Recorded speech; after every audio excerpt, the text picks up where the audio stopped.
What is going on, Hints Nation? What is going on, you beautiful people? So yesterday I came out with a video talking about the transgender military ban that Trump tweeted about. I filmed that video before a lot of statements came out, and these statements are absolutely crazy. Just to update you guys on the situation, if you guys haven't heard about this already, you are literally living under a rock. Donald Trump tweeted out, "After consultation with my generals and military experts, please be advised that the United States government will not accept or allow transgender individuals to serve in any capacity in the United States military. Our military must be focused on decisive and overwhelming victory and cannot be burdened with the tremendous medical costs and disruption that transgender in the military would entail. Thank you." This brought a huge outbreak to social media, so many people tweeting against his decision, and of course people supporting it, which I don't get why you would support it, because it's not fair and it's not equal. But after Donald Trump tweeted these tweets, the Pentagon was pretty quick to come out saying that they had no freaking clue that he was making this decision and that he didn't consult them, which he said in the tweets that he did, but the Pentagon says no way. We didn't know anything about it. Like, they were caught off guard. It was a surprise to them. This article's title is "U.S. Transgender Military Ban Appears to Take Pentagon by Surprise."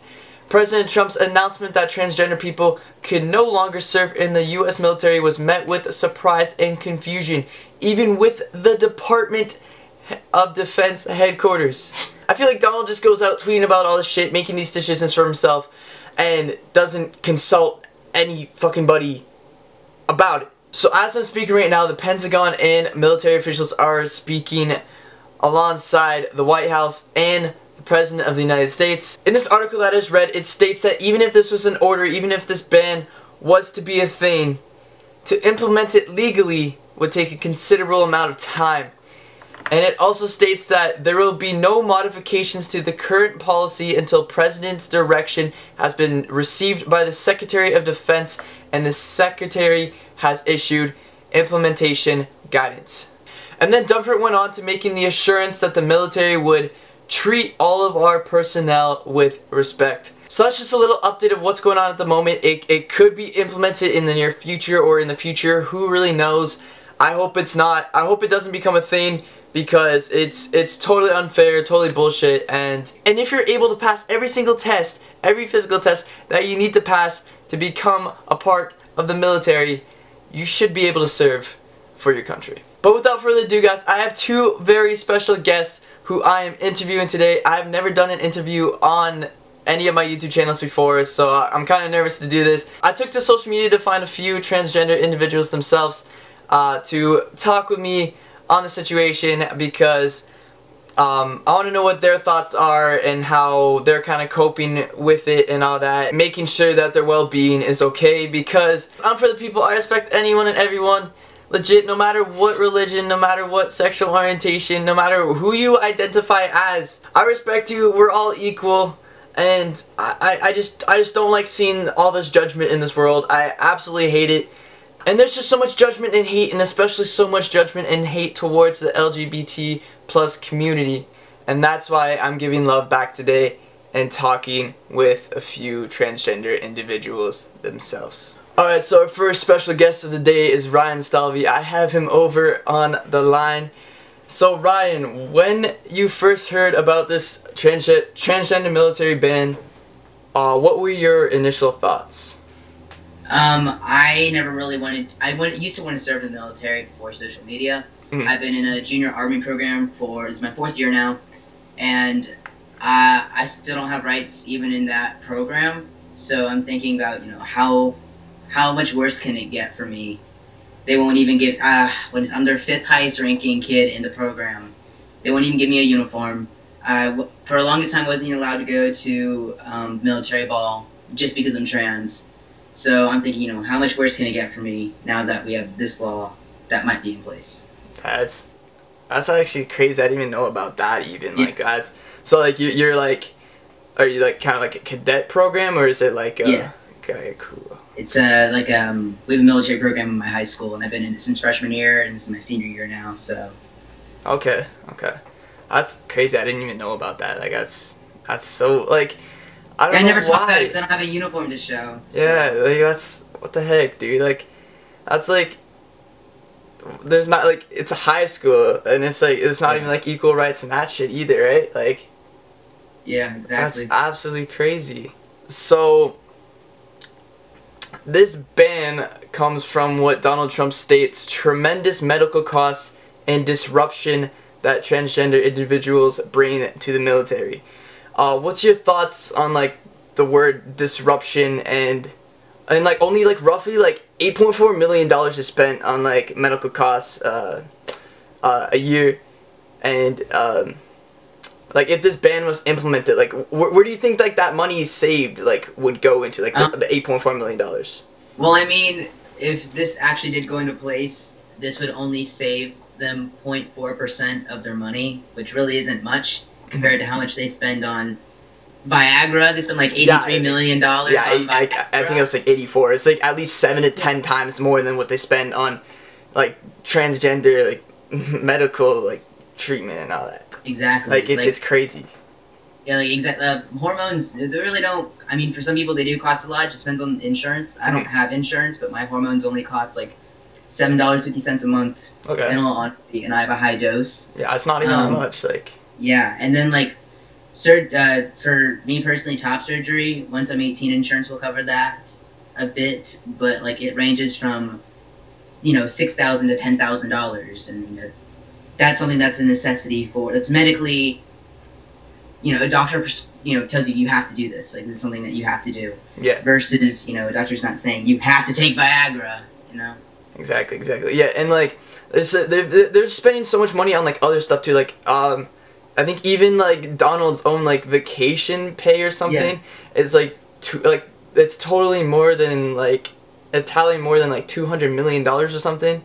Yeah. Like a year, and like Obama only had like I think like 12 million, like because he put his money, like he put more money into other things. And instead of like cutting costs from just this, like it's like a blatant thing. Like he's it's almost like he's just targeting like you guys, and it's absolutely crazy, and like it's just totally unfair, and it's total bullshit.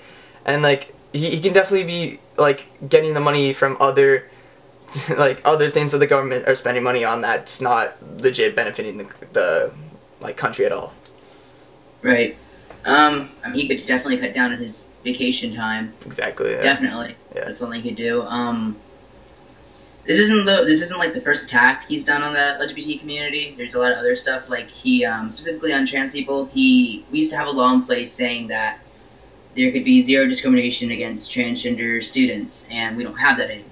Damn, like, really? Gone. Like I don't have anything protecting me at school at all. What do you think about like the word disruption? Like I guess by stating that, I'm guessing he means that like transgender individuals are like a disruption like within the military. Like there might only be judgment like here and there for a certain amount of time, like at least in like training and all that. But like when you're out on the field, like fighting for your goddamn life, fighting for your country's life, right. Like. That judgment just it evaporates. Yeah, like do you think it evaporates? Like yeah, definitely. Like I don't see why it should be disruption if we're fighting like transgender vets, transgender service members are fighting for their country just like everyone else. Doesn't matter if you're trans or not. Like how they wouldn't allow women in the military like in the very beginning. Doesn't matter if you're a man or a woman, you're still fighting for your country. Doesn't matter if you're trans or you're cis, you're still fighting for your country. Black or white, gay or straight, all of that. Psychological and physical disorders prevent one from serving in the military, correct? Yeah, I think so. Like the diabetes, like you can't serve in the military if you have that and all that. A bunch of people that are like for this ban, they've been stating that like being transgender is a psychological disorder. What do you have to say about this?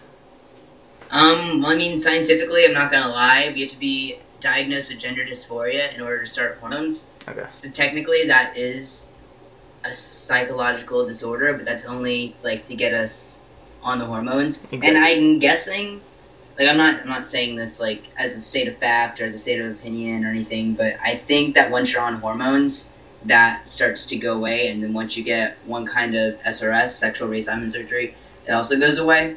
It goes away. I mean, it with you, it's still there, but medically, you're not, held to that. I'm not sure off the top of my head, but I think that might be how it is. Like me, I have to do shots once a week.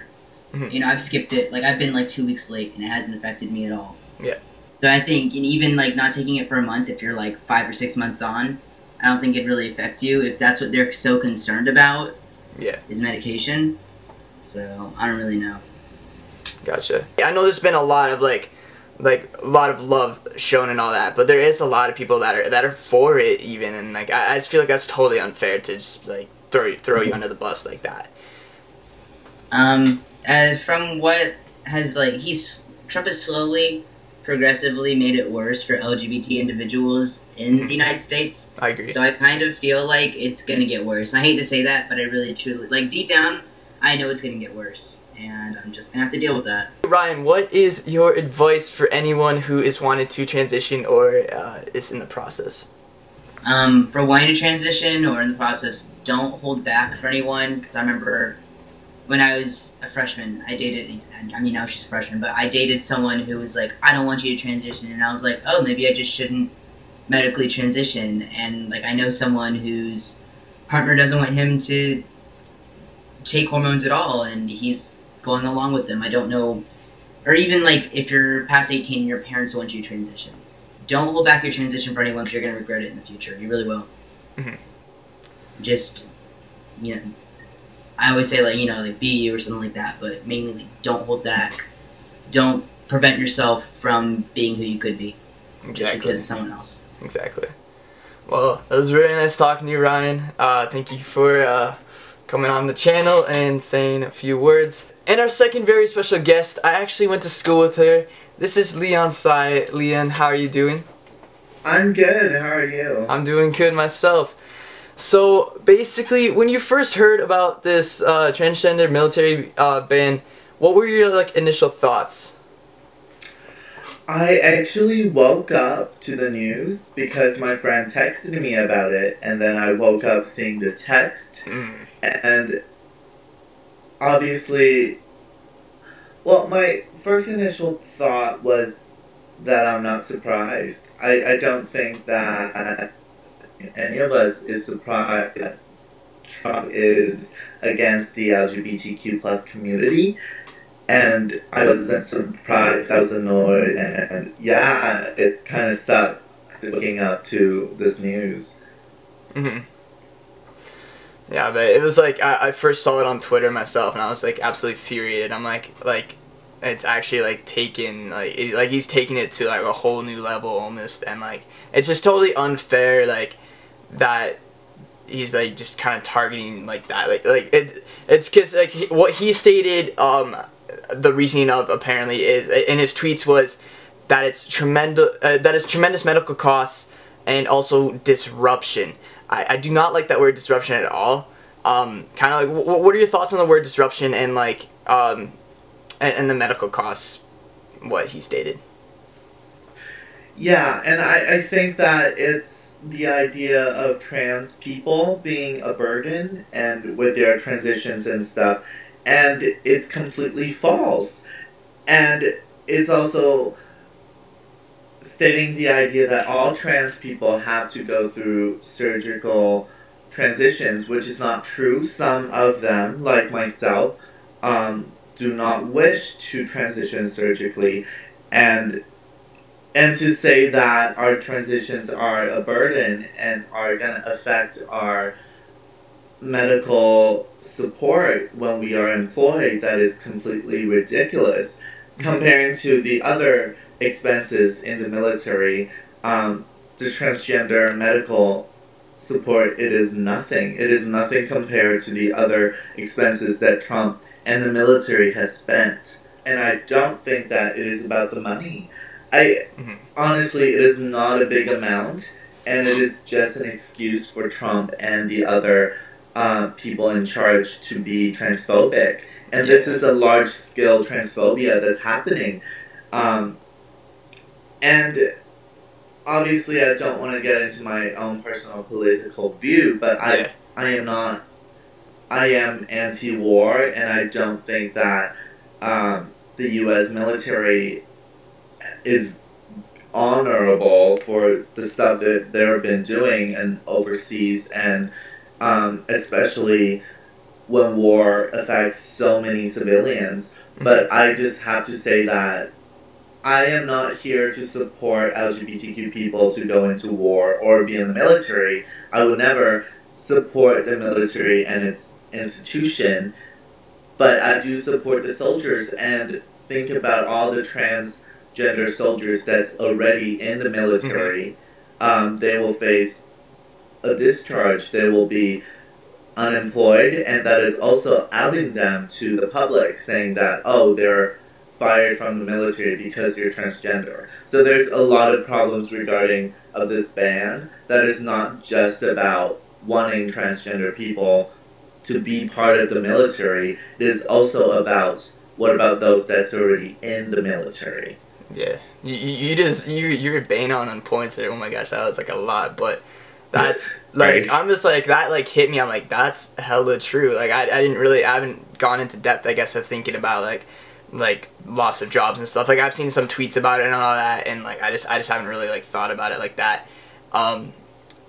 But yeah, that's huge, absolutely huge, and like they could definitely be taking money from other things and like putting it towards whatever. But and like I definitely do believe that the military has enough money, and that like they're definitely like using like the cost to kind of hide some other stuff, you know.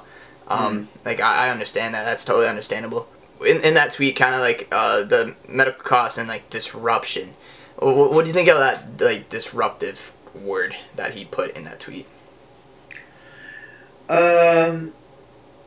I think when he used disruption, I think he is just scared and ignorant when someone doesn't understand a transgender person's human rights, and they think that it is a burden and this is something extra when it shouldn't be, and it's not. That they think that it just feels childish, that he feels like he's whining about having to support transgender soldiers when it's a basic human right that everybody who goes into the military has different health care and different that receive slightly different health benefits depending on their own state of health. That's true. So some person will cost more to cover, and some person may not be as expensive. So how are you saying that a transgender person's medical and surgical transition is a disruption when there could be other people that are not trans that could cost even more? That is true. Healthcare coverage. With how much power Trump has, like as president, do you think that this could possibly be implemented, or like do you think that military officials are going to crack down and say that it's not fair and like we can't do that? Well, technically, we know that it's a human rights issue, yeah, and that it shouldn't happen and they shouldn't let it pass. But also, if they keep disguising it as a cost issue, like they are now, saying that it is because of the cost, that they're not actually transphobic, then absolutely I can see this happening. Anybody basically in the LGBT community gets bullied, and it's just because of this judgmental world. It sucks, and it's not fair at all. People suck. But how is it like affecting you, like hate, like if any hate you get, like how do you go about it, I guess?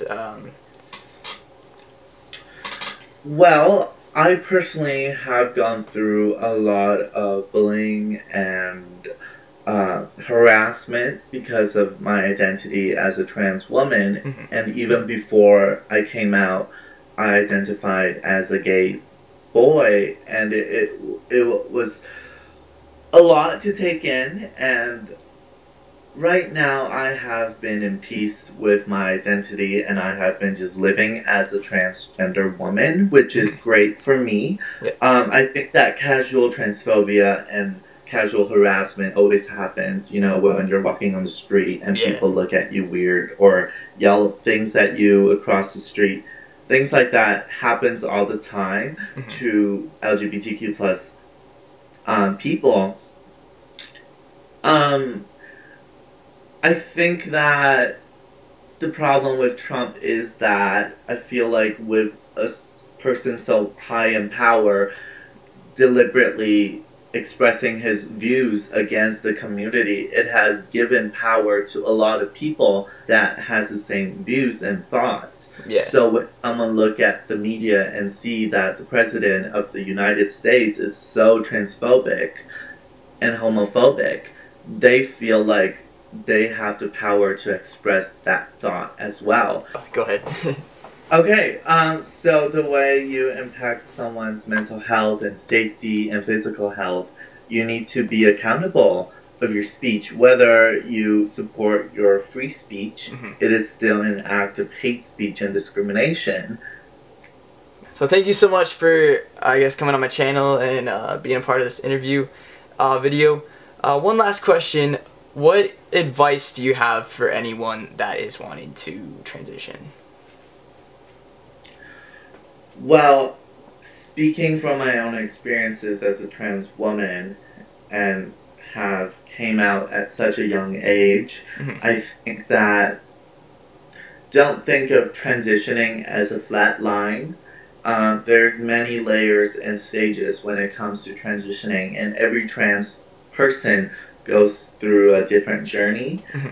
Some people just transition psychologically, some socially, some medically, some surgically, and it feels like you have to get to the end to be able to call yourself trans or to say that you're done. But when you are transitioning, it is about you, and I feel like as trans people, we always look at the world and we feel pressured to be a certain way because of the media's misrepresentation of what transgender is like. Yet, it's about you, and I want to remind everyone who is trans or queer or questioning that it's about you, and you need to take care of yourself, take care of your health, your mental health, and make sure that you are being true to yourself and taking care of your own state of mind, that you are safe and you are happy. And it's a long journey, and it's a different journey for everyone. Yeah. But you are not alone, and that there is a community for you, and we support you. And it's a battle that we all have to fight against, and just stay strong, I guess. Thank you so much for thank you so much again for coming on my channel and basically explain like what you think about the whole situation and all that, and you know, all the insight and all that. It kind of cleared some stuff up for me too. Honestly, I respect the LGBT plus community so much, like, yeah. Thank you.